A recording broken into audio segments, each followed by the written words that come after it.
Us property experts can't half talk a load of jargon, and if you're buying a home for the first time, it's not difficult to feel that a lot of the process goes over the top of your head.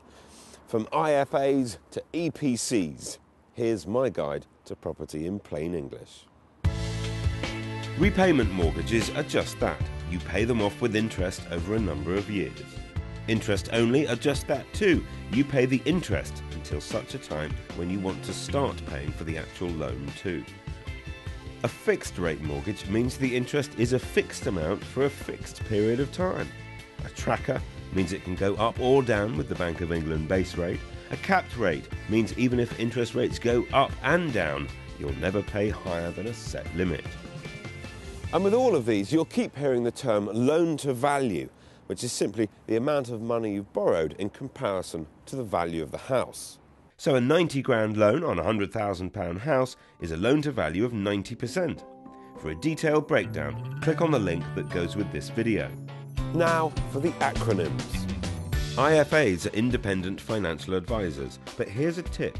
If you're using one to source your mortgage, make sure they really are independent and can offer you mortgages from the whole mortgage market.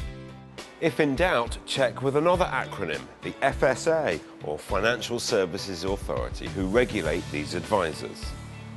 ERPs are early repayment penalties that sometimes come into play when you pay off all or part of your mortgage before the pre-agreed time. EPCs, on the other hand, are a whole lot more helpful. They're the certificates that a seller needs to provide in order to rate how energy efficient a property is. A is good news, G is going to cost you a lot of money come winter, so worth keeping an eye out on viewings. Leaseholds and freeholds are worth considering. A freehold is when you have complete ownership of a piece of land and the property that resides on it. In Scotland it's called absolute ownership. A leasehold means you have the right to use that land and property for a fixed amount of time. Beware, anything under 70 years could mean you won't get a mortgage on it, and even worse, could really struggle to resell it years down the line.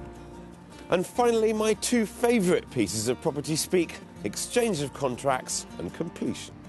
Exchange of contracts is a major milestone. It's the point at which you commit to buying or selling the property, but do not take final ownership of it. The rough equivalent in Scotland is called concluding missives.